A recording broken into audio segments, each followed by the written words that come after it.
Recién decíamos, antes de subir, mientras nos ponían el micrófono, que exactamente pasó un año de la última vez que nos vimos cerrando el 12º foro.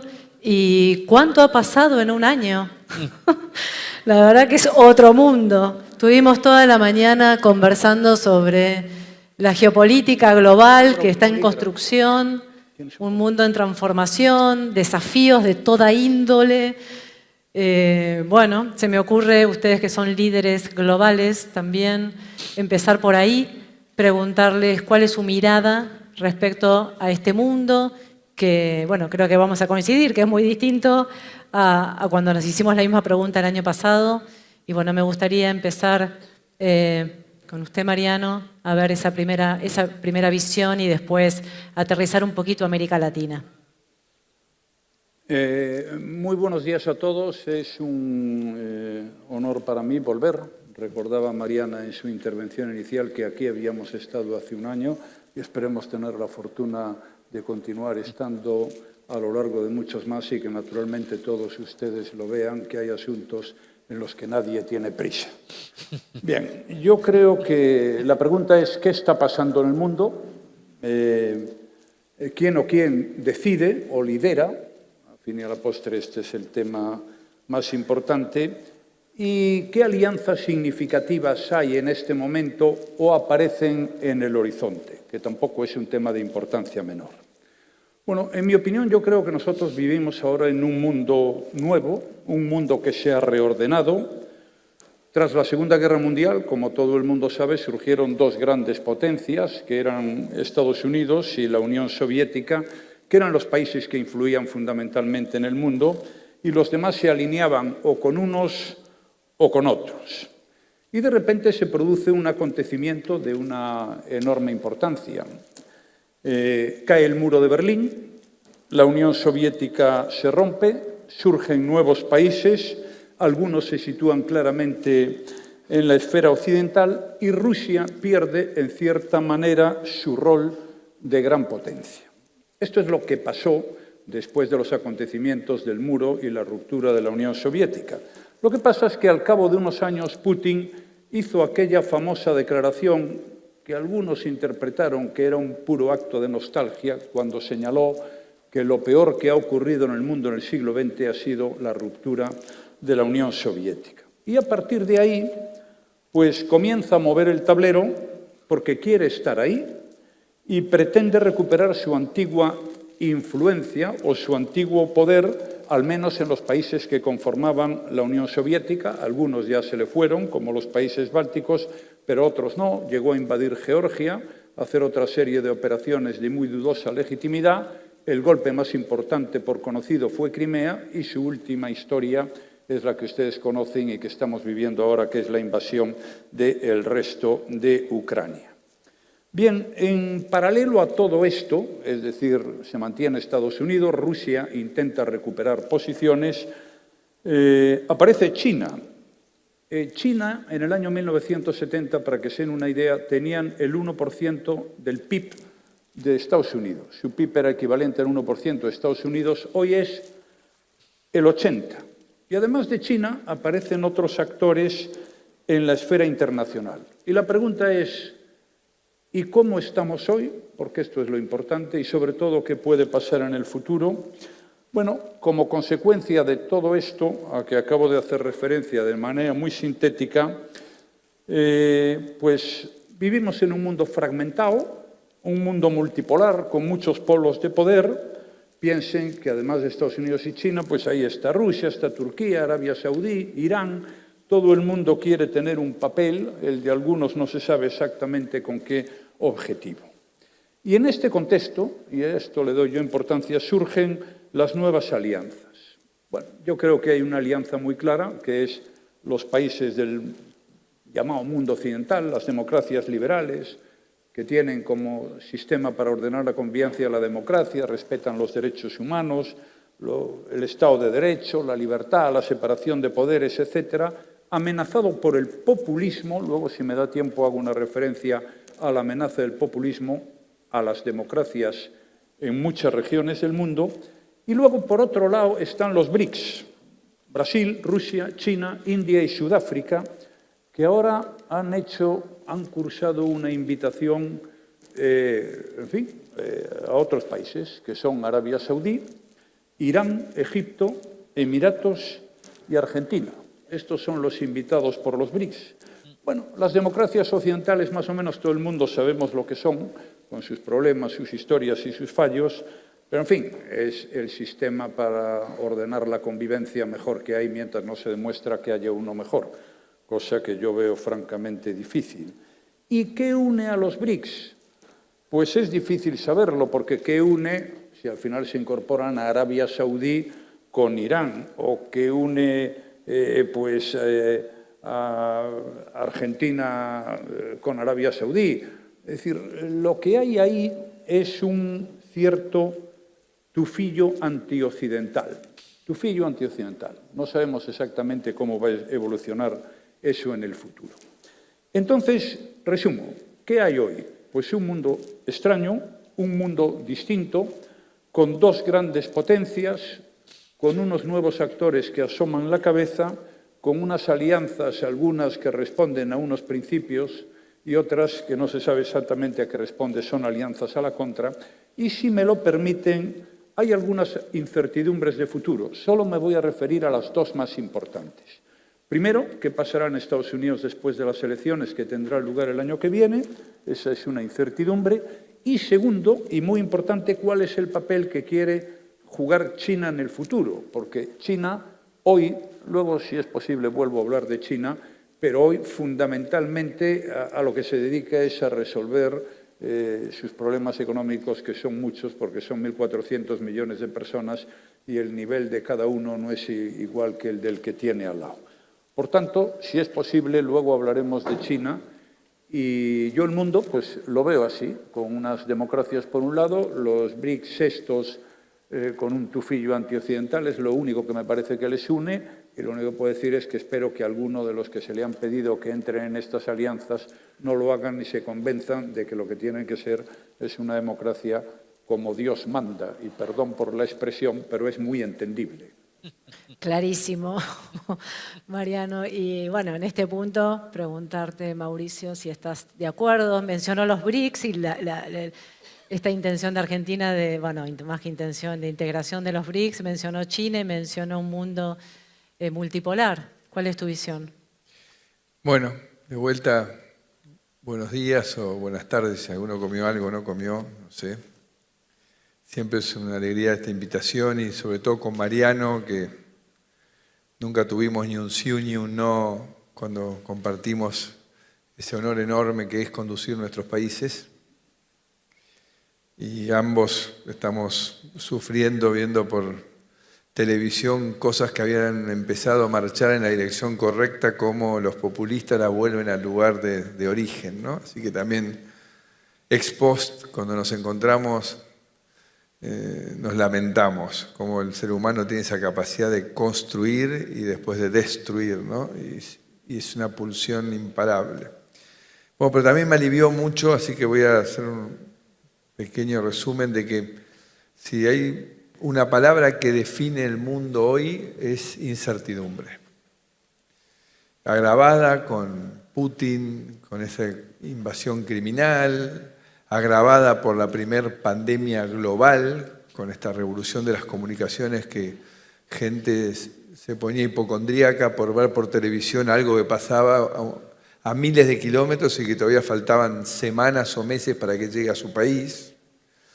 Y ahora agravada por también el criminal asalto de Hamás a Israel, que de vuelta pone en evidencia que sigue habiendo países que juegan al distraído con el terrorismo y otros que directamente ni siquiera tienen esa delicadeza, como hemos visto hace pocas horas, Bolivia, adherir y apoyar a Hamás, ¿no? Entonces uno dice, ¿todos creemos en el fin de la violencia, en el diálogo, en la convivencia? No, todavía hay grupos cada vez más minoritarios que siguen creyendo en tener autoridades, conexiones divinas que los autorizan a tomar la vida de otros, y cuanto más salvaje, mejor.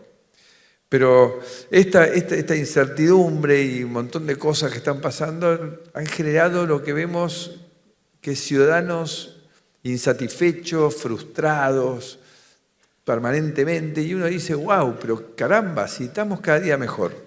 Gracias a la revolución tecnológica en la que convivimos hoy, cada vez tenemos acceso a más bienes y más servicios a precios más económicos, y todos los indicadores dicen que están bien. Hay libros que uno puede ver como Progress, como Factfulness, hay 2 o 3 más, que muestran estadísticas científicas que dicen que el mundo en todo está mejor, hasta en la menor violencia, menor asesinato, longevidad, acceso al trabajo, en todo ha mejorado. Entonces, ¿qué es lo que pasa? Bueno, lo que pasa es que estamos viviendo en algo que nos está volviendo loco a todos, que es la revolución de las expectativas.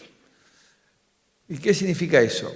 Que hoy no solo es la inteligencia artificial que está llevando a otra nueva escala, o la robótica, o la genética, es lo que ha generado la tecnología con las comunicaciones. Y la tecnología ha generado que nosotros hoy, en 30 días, y no es cualquier decir, en 30 días hoy recibimos más información de la que recibíamos en toda nuestra vida 15 años atrás. Y toda esa carga de información lo que hace es que yo sepa qué tiene Mariano, qué consume Mariano. Entonces lo que te genera es movilizar el peor de los sentimientos de los seres humanos, que es la envidia, el que quiero más. Y cuando uno le preguntaba a Sebastián Piñera, ¿por qué te están quemando Santiago de Chile? Son 28 demandas distintas, que el único factor común es quiero más. Uno hablaba con Emmanuel Macron, ¿qué pasa con los Yellow Belts? Y te decía, no sé, todos salen a la calle y piden todas cosas distintas y nadie los conduce. Y esto pasó en Hong Kong y está pasando todos los días. Entonces, esa demanda enloquecedora que ha hecho por el exceso de información, millonarios en información a todos los habitantes y billonarios en expectativas, ha puesto en jaque primero las democracias y poco a poco las autocracias. Y aparecen estos nuevos portadores de cuentitos de colores que son facilistas, populistas, que se mezclan con la autocracia, que dicen yo tengo la solución, yo te garantizo un mejor presente, pero a cambio de tu futuro y de tu libertad.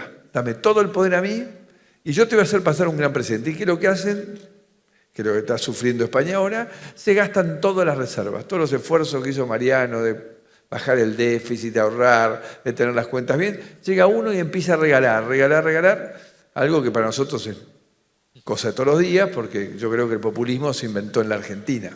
Y después cuando se les acaba, le dan a la maquinita y le echan la culpa a que cuando hay inflación y los precios crecen, manual, los supermercadistas.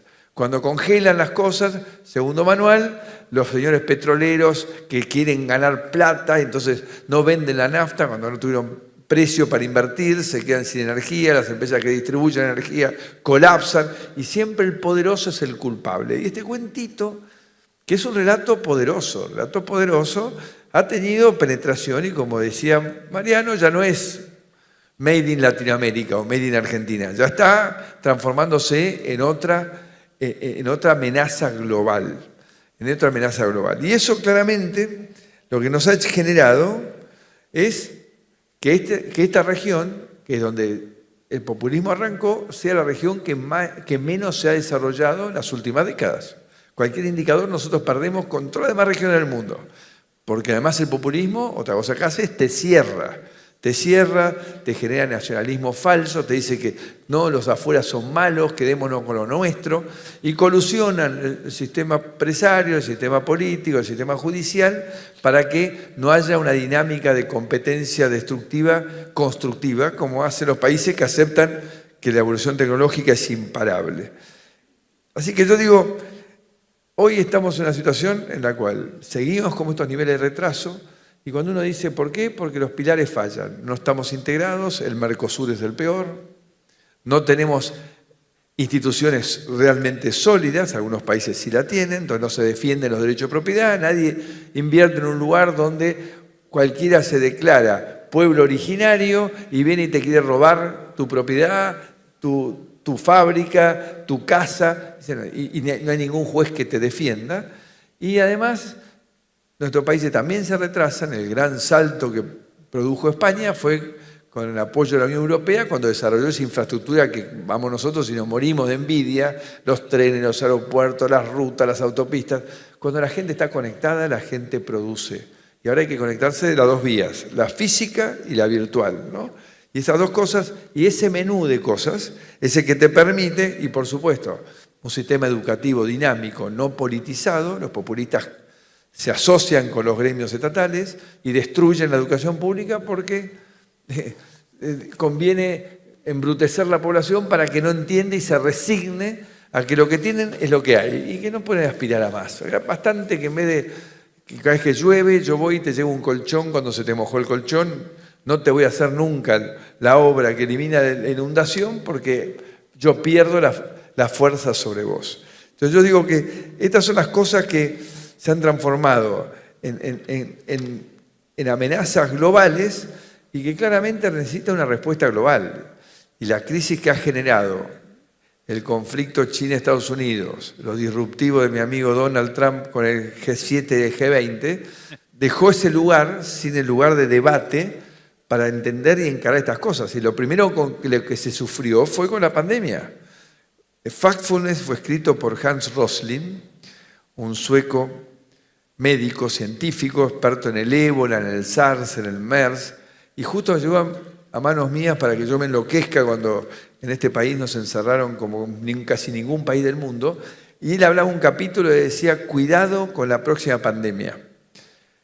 Y decía, porque va a ser la primera pandemia global, y no es como la peste española, ahora hay un sistema de salud que la va a resistir. Entonces no hay que tomar ninguna decisión hasta no tener información científica, no hay que cerrar el mundo, porque cuando uno cierra, aprieta la manguera acá, hay un problema en otro lugar.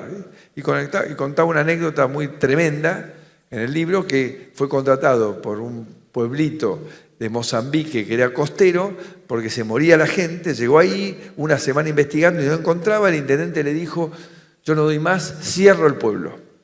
Y yo, me dice, hasta el día de hoy no duermo porque no le dije no lo haga. Cerró el pueblo, las mujeres que producían artesanías y hortalizas tenían que ir al pueblo al lado, que estaba a 20 kilómetros para poder vender sus productos, y como no podían salir y se habían cortado los colectivos, arreglaron con los pescadores que la lleven. Los barquitos pescadores no estaban preparados, esas mujeres siempre van al mercado con sus hijitos, se murieron decenas de mujeres y de chicos de menos de 10 años ahogados en el mar, porque él había dejado que se apriete la manguera. Bueno, por supuesto, Rosling se había muerto 2 años antes de la pandemia.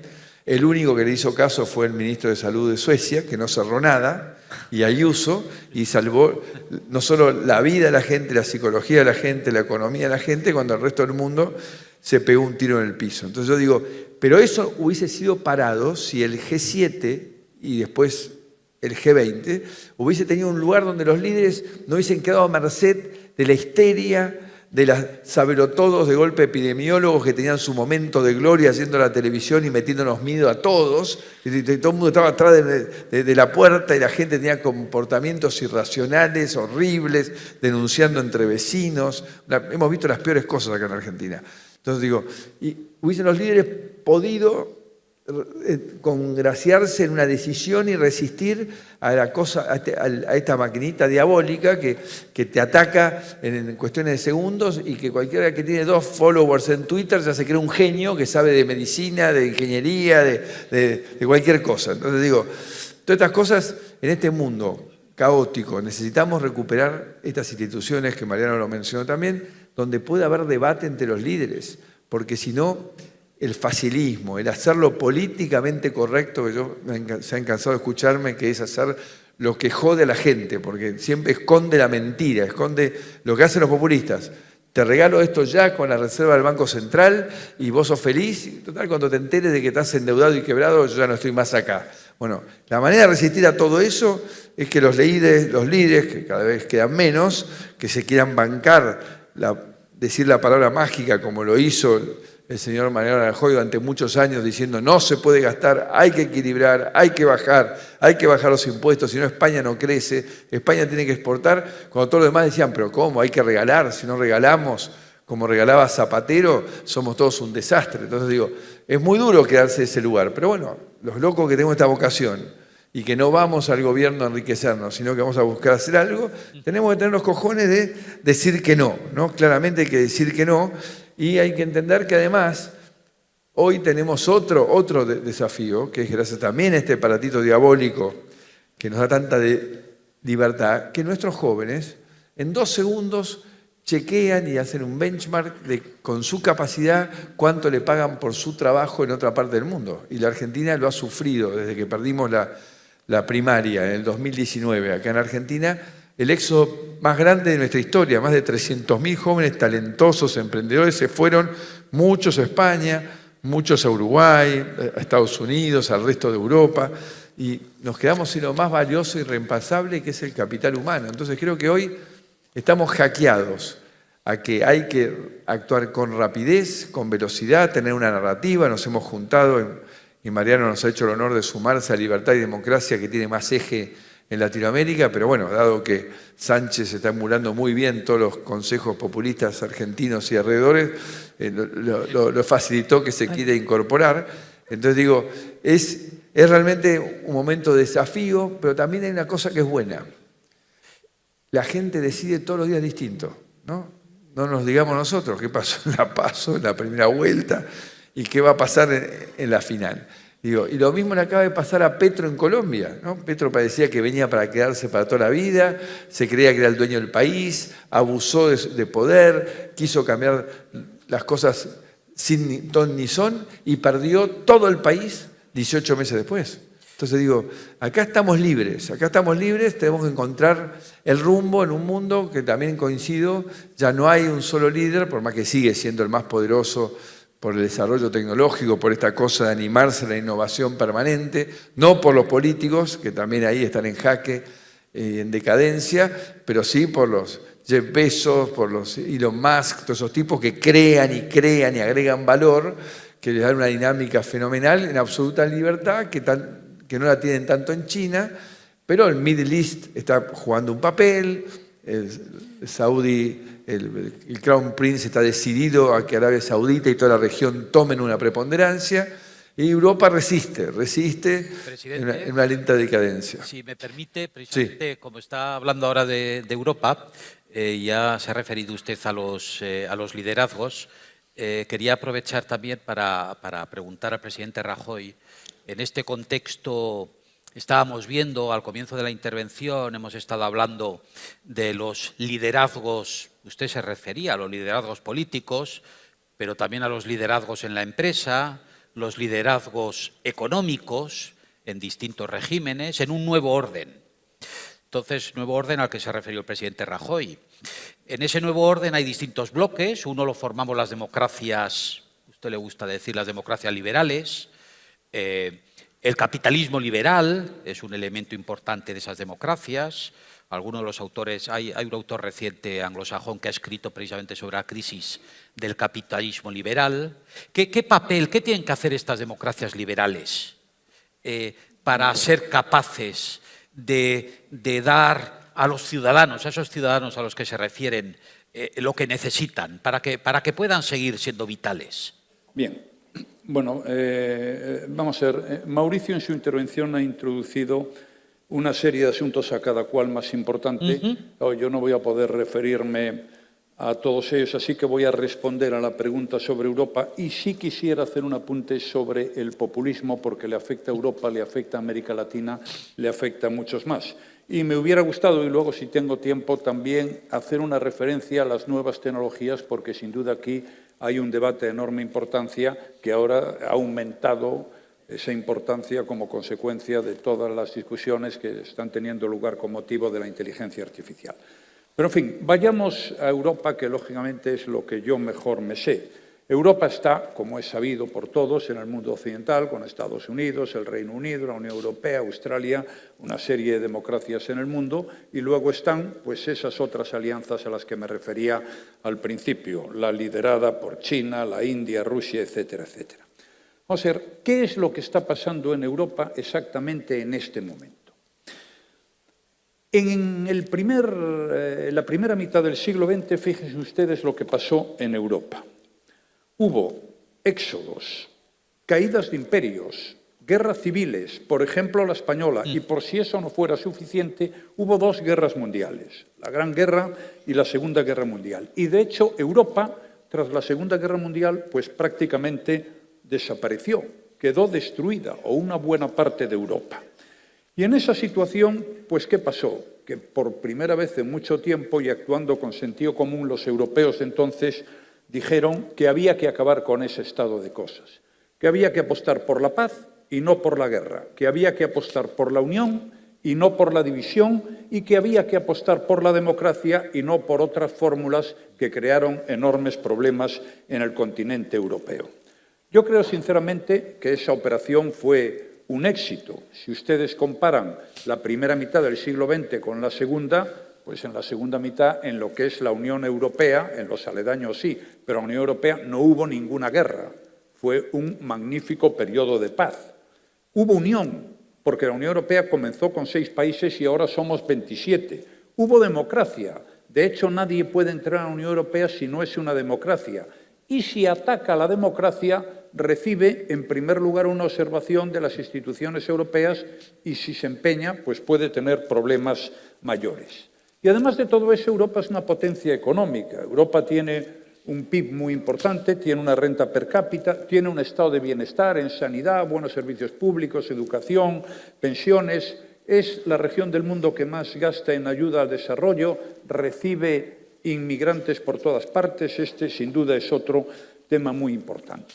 Pero, ¿cuál es el problema que tiene Europa? Tiene todo esto que está muy bien, pero ya en los últimos años nos estamos dando cuenta de 3 cosas. La primera, que en seguridad y defensa dependemos de Estados Unidos. La segunda es que en materia energética dependemos, gas y petróleo, de Rusia y de otros, pero mucho de Rusia. Y la tercera es que de China dependemos en muchas cuestiones tecnológicas, también de Estados Unidos, en muchos temas sanitarios, y todo esto lo hemos visto con una mayor claridad con ocasión de los 2 grandes acontecimientos que se han producido en el mundo los últimos años, en todo el mundo, el COVID y la invasión de Ucrania. Quedó claro que para arreglar el problema de Ucrania, Estados Unidos es la potencia indispensable y que el papel de Europa es manifiestamente mejorable. Quedó claro que dependemos energéticamente de Rusia, y quedó claro que es que de China dependíamos tanto que hasta un producto que no parece que sea una gran innovación como las mascarillas tuvimos que comprárselo a los chinos. En suma, que en asuntos capitales pues dependemos de demasiada gente. ¿Qué es lo que está ocurriendo en este momento? Pues que en Europa ya no se conforma nadie con ser una potencia económica, con ser una democracia, con que vivamos en paz, sino que Europa quiere no depender y tiene capacidad para actuar en el mundo y quiere ser un actor global. Y ya se están dando pasos en esa dirección. Simplemente les voy a apuntar algunas cosas que deberían llevar, no sé cuándo, a una política exterior de seguridad y de defensa común en toda la Unión Europea. En el último informe anual que se ha presentado hace unas fechas, el Parlamento Europeo dijo que, igual que la política económica, la política de defensa tiene que ser una política europea y no tendría que estar todo el mundo haciendo su propia defensa, porque 27 países juntos, con los ejércitos que tienen los 27, pintarían algo más en el mundo si cada uno de los 27 va por su lado. En segundo lugar, ya se está debatiendo que estas cosas, las decisiones de seguridad y defensa, no se voten por unanimidad, como hay ahora, con lo cual Luxemburgo puede vetar cualquier operación de la Unión Europea, sino que se haga por mayoría, como buena parte de las políticas europeas. En tercer lugar, ya hay una conformidad total en que la alianza con la OTAN tiene que ser una alianza sin ningún tipo de cortapisas. De hecho, Finlandia y Suecia, siempre neutrales, decían ellos, acaban de incorporarse después de lo que ocurrió con la invasión de Ucrania a la OTAN. Hay muchos más avances, yo no voy a entrar en detalles, pero ya la Unión Europea, cosa que antes no hacía, invierte en industria de defensa. Se toman por Europa decisiones importantes como europeos. Lo hemos tomado en el caso de Ucrania. Cuando fue lo de Crimea, no, porque tomamos la decisión de no hacer nada. Ahora tomamos la decisión de sancionar a Rusia y lo hemos votado todos. También hemos tomado una decisión conjunta en el caso de lo que ha sucedido en Israel, a lo que se refería Mauricio en su intervención. Le resumo porque no quiero cansarles, pero quiero decirles que Europa aspira, en este contexto global del que estamos hablando, a ser un actor más, igual que actúan o a que aspiran otros, con desde luego mucho menos ejército, mucho menos tradición, mucha menos historia y mucho menos valores importantes que defender. Quiero decirles también que en el tema energético, esto es importante, se está reduciendo mucho la importación de gas ruso, se está haciendo una apuesta por las nucleares, algo que se había dejado de lado, y yo considero esto muy importante, y se están abriendo pues, nuevas expectativas, nuevas posibilidades. Se está comprando gas a Estados Unidos y aquí América Latina pues, tendría sin duda una gran importancia. En resumen, que las tres grandes dependencias de Europa, energía, la de seguridad y defensa y la tecnológica con China, pues se están intentando corregir en estos momentos. Y como dije al principio, y con ello ya termino, es que Mauricio tocó un tema de una enorme importancia, que es el populismo. Europa es una democracia, y Estados Unidos también, y América Latina también la mayoría son democracias. ¿Qué es el populismo? ¿Y por qué está creando tantos problemas? Y hay matices según los sitios. Les voy a decir cómo se define un populista. Un populista es Adán.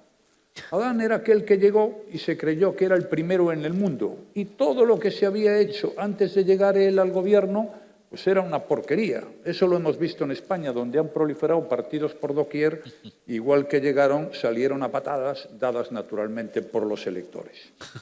El populista no solamente es Adán, sino que promete lo que jamás cumple, pero como tiene el beneficio de la duda, llega, promete y suelta unos billetes. Ahora en España yo tengo un hijo que tiene 18 años y por tener el mérito de tener 18 años le han dado 400 euros. Claro, lo procedente era darle otra cosa, porque hay que darle 18 años a uno 400 euros. Y ahora se promete que al que acabe la carrera se le van a dar 20.000 euros. Bueno, eso es demencial, es ridículo, es absurdo, y eso es el populismo. ¿Qué hace el populismo? Divide y polariza. Es la película de los buenos y malos, los ricos y pobres. Y la historia es, bueno, vamos a cargarnos a los ricos. No, hombre, cárguese a los pobres, hágalos ricos. Esa sí que es la política valiente, la política justa. Pero ellos de eso no saben absolutamente ni una palabra. Con todo, lo peor del populismo es el desprecio a la ley. Y cuando se desprecia la ley, pues se desprecian las reglas de juego, las normas de convivencia y se impone pues la ley del más fuerte. En resumen, Europa está en ese paquete de democracias occidentales amenazada por el populismo y buscando, manteniendo esas alianzas occidentales, tener una mayor presencia en el mundo y una menor dependencia de según qué actores, por ejemplo, Rusia o China. Quedó clarísima la postura, Mariano, y me encanta porque se nota que son dos líderes globales, apasionados, cuando están defendiendo las posiciones y compartiendo la visión con todos nosotros. Mauricio, preguntarte, porque Mariano lo referenció recién, esta idea de que en esta estrategia de la Unión Europea de posicionarse como un jugador global hay oportunidades que se abren, sobre todo en el panel anterior que hablábamos de transición energética, bueno, toda la mañana hablamos de oportunidades en concreto, porque el mundo está interconectado, ningún país es autosuficiente, los flujos de comercio, esa integración que tanto en tu gobierno, y bueno, es un activo fundamental de la relación con el mundo. ¿Cómo ves la integración? Si es por el Mercosur en la Unión Europea, si es por más relación bilateral, ¿cómo se puede lograr un crecimiento con mayor comercio? Bueno, claramente habíamos hecho enormes avances, ¿no? Porque también para integrarse uno tiene que ser miembro de la mayor cantidad de clubes que den estándares de calidad, de cumplimiento. El más importante es la OCDE.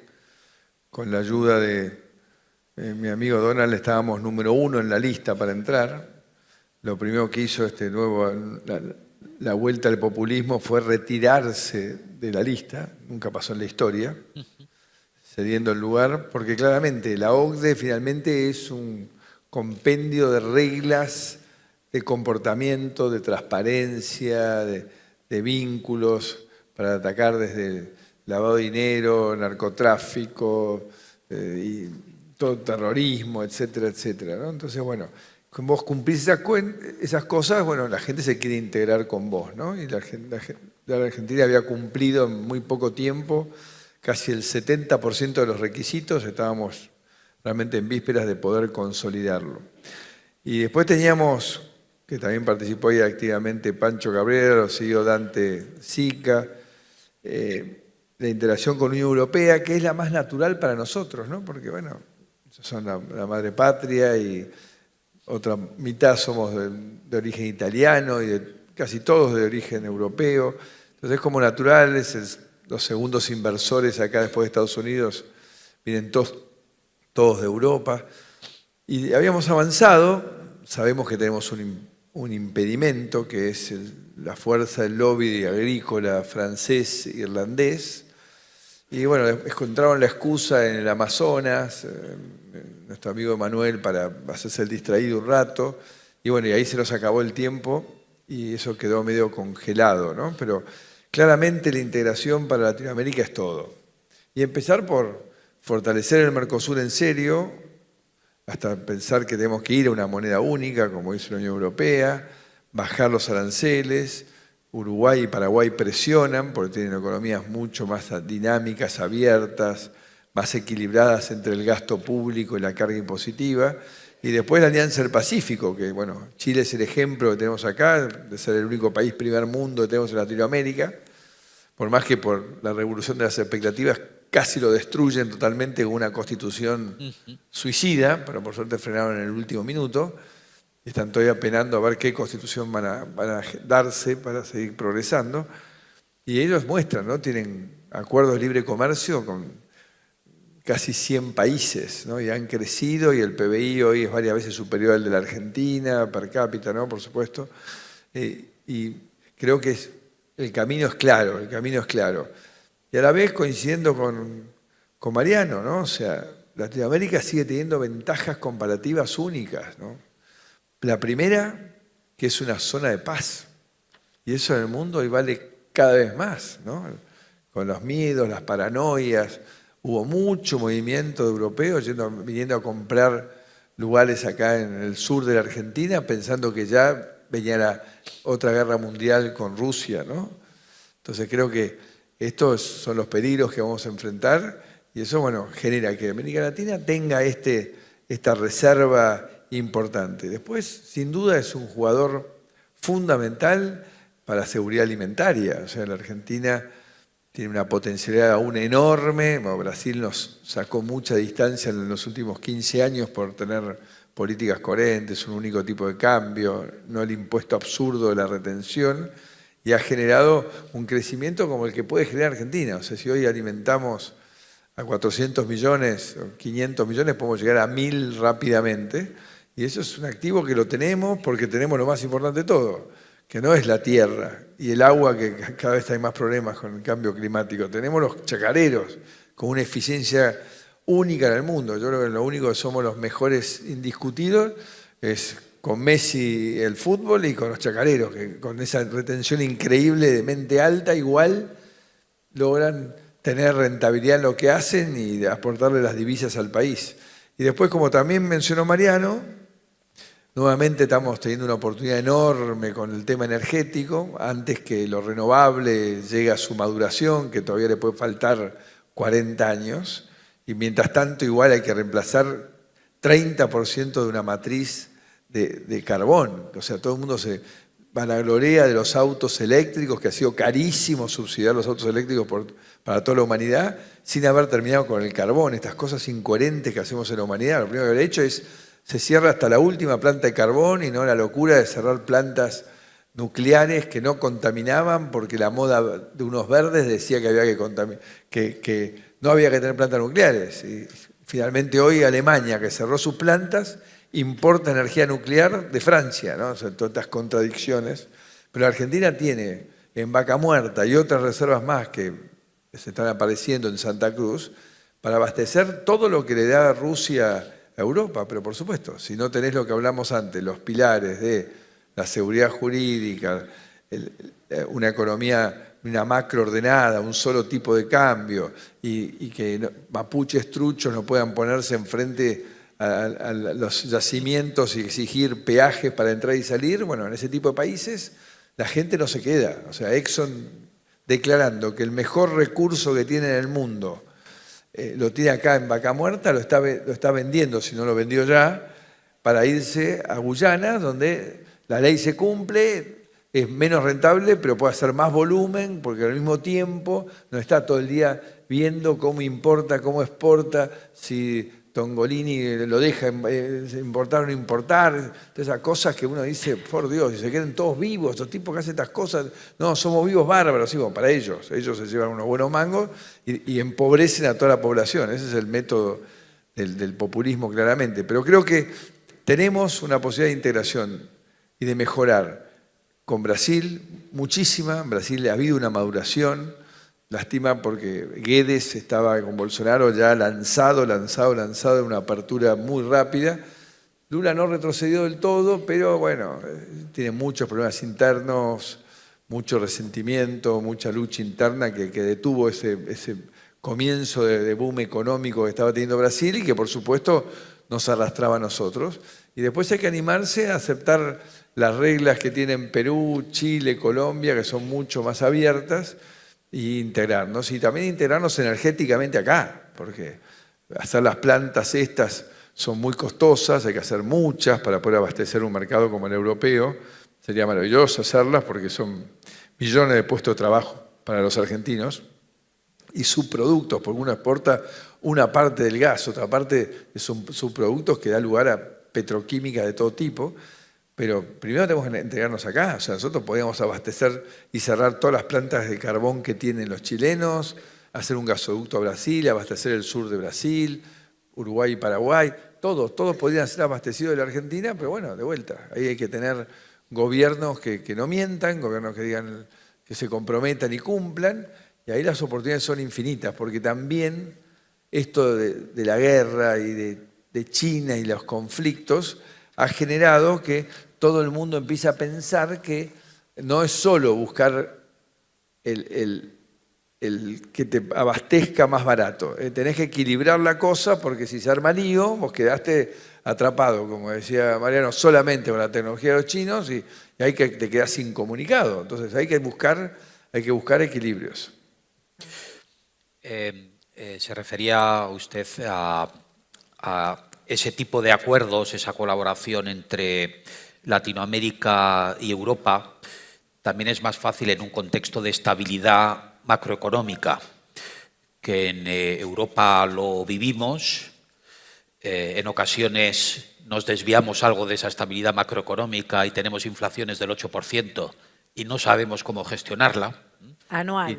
Anual, exacto, inflaciones anuales del 8%. No se quejen. Y no sabemos cómo gestionarla.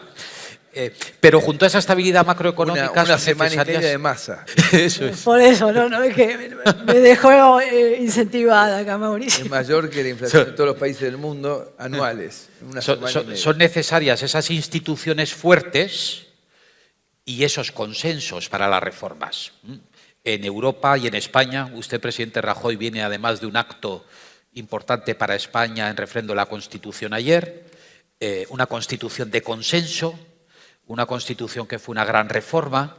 ¿Qué papel juegan esas instituciones, a su juicio, esas reformas? ¿Qué necesitan esas reformas para que en este nuevo orden pues podamos los países, las economías, las empresas desarrollar nuestra actividad y generar crecimiento y bienestar para los ciudadanos?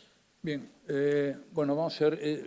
Antes quería hacer un par de comentarios sobre el asunto de la energía, las renovables y todos los debates que se están produciendo ahora en el mundo. Para dar un dato en la línea de lo que ha dicho el presidente Macri sobre el coste de la energía. Un automóvil eléctrico estándar requiere 6 veces los insumos minerales de un automóvil convencional. 6 veces. Y un parque eólico terrestre requiere 9 veces más recursos minerales que una planta de gas. Por eso yo creo que Europa, sin perjuicio de estar a favor de no emitir CO2, ha hecho una apuesta por las nucleares. Y hoy países como Francia, como Reino Unido, que ya no está, como saben, en la Unión Europea, como Finlandia y otros, Estados Unidos, por supuesto, están construyendo centrales nucleares. Entonces, en estos temas hay que hablar en serio y no hay que hacer demagogia ni tener actitudes populistas, porque al final acabas generando problemas y no resuelves ninguno. Hay un segundo apunte que quería tocar, que era el de Mercosur. Yo tengo que decir que yo lo intenté siendo presidente del Gobierno de España y no lo conseguí. Y voy a dar mi opinión sobre este asunto, en el que creo que lo más importante es no ser mezquino y no estar en una cosita menor aquí, otra a ver si la saco por allí y otra triunfo si tomo esta decisión y todo el mundo dice lo listo que soy, ¿no? Vamos a ver. Yo creo que el acuerdo es muy bueno para todos, y todos es la Unión Europea y los países del Mercosur. El acuerdo va a reducir mucho los costes, va a bajar la inflación, que es un problema muy importante hoy en el mundo y no digamos en según qué zonas del mundo que ustedes conocen muy bien. Y el comercio siempre provoca crecimiento y empleo. Para los exportadores será muy positivo porque tendrá más mercados, podrá mantener su crecimiento y el empleo, y para los importadores también, porque podrán elegir entre más proveedores. Fíjense lo que sería este acuerdo. 760 millones de personas, 31 países, el 25% del PIB mundial. Este acuerdo es 8 veces mayor que el que tiene la Unión Europea con Canadá y 4 veces mayor que el que tiene la Unión Europea con Japón. Y tiene una enorme potencia de aumento del comercio y sería uno de los principales tratados a nivel mundial. El 92% de las exportaciones libre de arancel. Posibilidades de América Latina en el níquel, en el litio, en el gas natural licuado, en el hidrógeno, productos agrícolas y, lo más importante, en manufacturas, porque las manufacturas se las vende a Europa y no se las está vendiendo a China, que solo le vende, en fin, productos agrícolas y otras cosas. ¿Cómo están las negociaciones? Porque es que si no sale ahora, yo no sé cuándo va a salir. Realmente las negociaciones están concluidas, por paradójico que esto pueda resultar, ¿no? Sin embargo, hay escollos para la firma y para la ratificación, y tengo que decir, sintiéndolo mucho, que la mayoría del lado europeo, y sobre todo dos temas, forestales y las medidas medioambientales, y un protocolo que se está discutiendo ahí y al que no hacen más que darle vueltas. Hoy, en este momento, se está intensificando mucho las reuniones. España tiene la presidencia europea y yo espero que, además de otras cosas que hacen, pues se ocupen de que esto salga adelante, porque si no sale ahora, no sé cuándo va a poder salir. Hay problemas, como decía Mauricio, con Macri. Digo, con Macri nunca hubo ningún problema. Hay problemas con Francia, ojalá todos fueran como él. Hay problemas con Austria, Holanda y Bélgica, Irlanda, pero sobre todo con Francia. Yo, desde luego, espero que esto se haga porque, insisto, esto sería un aldabonazo muy importante y traería también más posibilidades de integración regional aquí. Bueno, nos uniría más a las democracias, es decir, al final el comercio une para fines puramente políticos. Es mejor tener un convenio con la Unión Europea, creo yo, que no tener un convenio, con todos los respetos, con la República Democrática del Congo, a pesar de que ser el mayor productor de cobalto del mundo, eso sí, de propiedad china. Porque otro tema importante, ya que hablaste de China, es que, claro, el dueño de los minerales no es el del país en el que estén ubicados los minerales, sino es el dueño de la empresa, el que haga contratos a largo plazo. Bueno, y en este momento hay una gran guerra en el mundo donde intervienen fondos de inversión y tal, y China, que ha hecho muchas compras aquí, el 75% de sus compras aquí y en el continente africano. Pero, en fin, esto no quiero liarme. Aquí el tema de las democracias Pues yo lo que creo es que hay que hacer, en primer lugar, defender la ley y el Estado de Derecho y actuar a rajatabla contra los que no lo hacen. Y en segundo lugar, cuando se habla de los grandes desafíos del mundo, no, el desafío más importante, lo que quiere la gente es vivir bien. A veces hablamos del cambio climático, de la inteligencia artificial, todo eso es importantísimo, pero la gente quiere vivir bien. Y la obligación principal de un político pues, es intentar que haya unas buenas cifras macroeconómicas. No es bueno que haya una inflación del 140%, ni un déficit monumental, ni una deuda, ni que no se hagan reformas o que se cambien las reformas hechas por otro por la única razón de que el otro ha hecho las reformas. Por tanto, ser más exigentes con uno mismo. Yo comprendo que esto es muy fácil de decir y que es complejo hablar y las circunstancias son las que son, pero al menos demos pasos en la buena dirección. Y las políticas que han funcionado en la historia son las de reformas, las que intentan construir, las que miran para adelante, las que no dividen a la gente, aquellas que no se creen que jorobando a un rico vas a hacer a un pobre rico, porque eso es una tontería. Lo que vas a hacer es jorobar al rico y jorobar mucho más aún al pobre. Es decir, en economía y en general en todas las facetas de la vida, la demagogia barata es algo que solo sirve para hacer daño a la gente. Perdón, porque me he extendido un poco. No, está muy bien, muy bien. Bueno, sí, nos estamos ya entrando en los últimos 5 minutos. Mauricio, te tengo que preguntar sobre el panorama local. ¿Quién va a ganar las elecciones? Ese es el tema local. Yo diría que podemos ir a comer ya, porque además ellos no quisieron tomar el presupuesto nuestro caro, porque hablando de la importancia de que la gente esté mejor, nuestra mejor charla no la quisieron pagar, que es la importancia del sexo en el siglo XXI. Ahí somos los más expertos los dos. Pero no se animaron. Bueno, poniendo un poco de seriedad a este tema de lo que está pasando en nuestro querido país.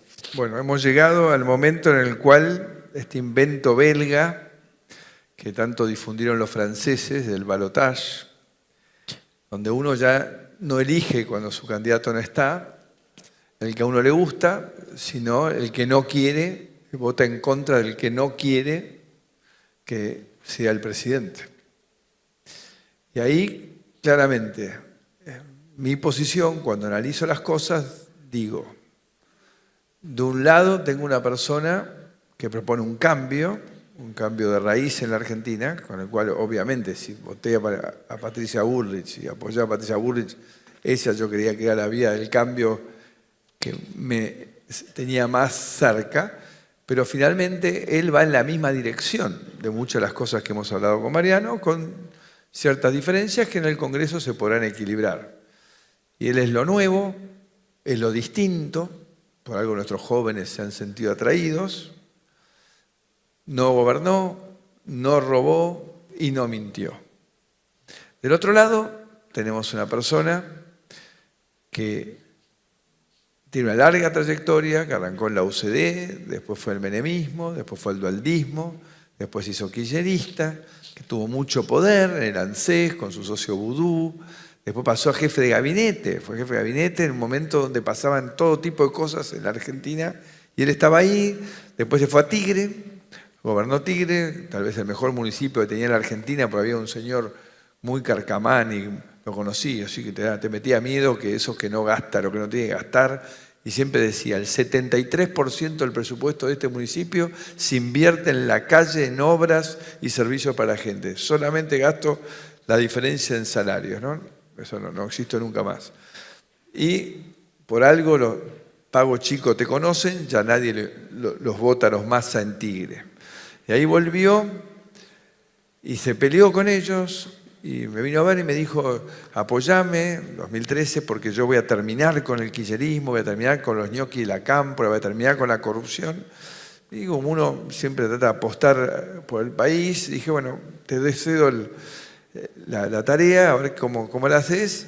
Y le duró poco, a los 10 minutos ya estaba, cuando perdió la elección, aliado con ellos. Y terminó aliándose para las 14 toneladas de piedra famosas que vos viste por televisión y te congojaron, que nos tiraron una pequeña reforma que fue el quiebre de nuestro gobierno. Y después se terminó aliando para volver al poder con todos aquellos que él había prometido innumerable cantidad de veces que nunca más iba a estar con ellos y que iba a terminar con esa forma de hacer política. Entonces ya votar a él es votar todo ese horror que ha condenado a la Argentina a ya casi 20 años de atraso, excepto los 4 nuestros. Pero además, hace 15 meses, después de estar en la Cámara de Diputados el resto del tiempo, consiguiendo diputados para tratar de voltear el procurador, diputados para hacerle juicio político a la Corte, o sea, tratando de, como hace el populismo, de debilitar las instituciones, él logró voltear a Guzmán y se quedó con el pleno poder de la Argentina durante 15 meses. Y en 15 meses ha logrado llevar la inflación del 70 al 330 anualizada del último mes. 330. O sea, en una semana y media él tiene más inflación que el 99% de los países del mundo. Fabricó 3 millones de pobres nuevos con los números a hoy, cuando se proyecten los de verdad hoy, porque están de 3 meses atrás, agarrémonos, va a ser tristísimo. Bajó el salario real del 2019 a hoy a la mitad. A la mitad. Y el nivel de descontrol de la economía y de controles de todo llevó a que hayamos colapsado también el sistema de abastecimiento de combustibles, que por supuesto él genera el problema, después él dice que él no lo genera, pega un par de gritos en la televisión y dice que eso lo arregla. Todo mentira, porque los barcos tarde, pero ya los había ordenado para arreglar el desbarajuste y están llegando y se normalizará por acá en 3 o 4 días y en el interior 15 días, si no me contaron mal. Entonces digo, o sea, votamos también el desastre, la destrucción de estos 15 meses.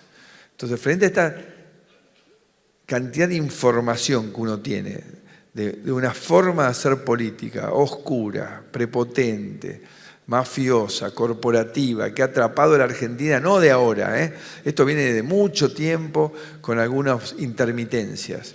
Y lo nuevo, que tiene la intencionalidad de un cambio y que aceptará, como dijo y mostró, que va a aceptar colaboración de todos para llevar el cambio adelante, yo no tengo duda. Yo lo dije cuando presenté el primer tiempo, somos el cambio, no somos nada, por eso yo voto Milei.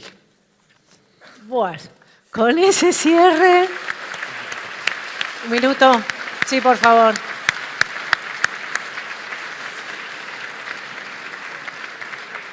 ¿Tenemos tiempo para un minuto más, Mariana? Sí, sí, por supuesto. Un minutito más cada... El presidente Rajoy utiliza su minuto, entonces. Sí. Yo voy a intentar explicarme con la misma claridad con que lo ha hecho Mauricio Macri, aunque es muy difícil. Y no voy a hablar de un tema local, voy a hablar de uno regional. He estado hace unos días en Madrid con la oposición venezolana, que tiene que vivir en Madrid y en otros muchos lugares, y quisiera decir lo siguiente. Creo que el gobierno venezolano no conoce la democracia, creo que el pueblo venezolano no se merece esto. Creo que tenemos que apoyar a los ciudadanos de Venezuela, que lo están pasando francamente mal, y yo considero absolutamente imprescindible, en primer lugar, que se liquide la inhabilitación antidemocrática a Corina Machado. En segundo lugar, que no nos cuenten la historia de que las primarias no se ajustaron a la ley. Y en tercer lugar, que de una vez se celebren elecciones libres y democráticas en Venezuela, en la que puedan votar todos, incluyendo los 5 millones de ciudadanos que se han tenido que ir. Y mientras tanto, considero fundamental mantener las sanciones, tanto personales como las del régimen por parte de Estados Unidos y de la Unión Europea. Pero llega un momento en que la situación es absolutamente inadmisible. Y si aquí estamos defendiendo las democracias liberales, pues al menos hagamos todo lo que esté en nuestras manos para que la democracia liberal triunfe también en Venezuela, porque eso sería muy bueno para Venezuela y para el conjunto de América Latina y para las democracias de todo el mundo. Muchísimas gracias. No, un perfecto. placer. Gracias.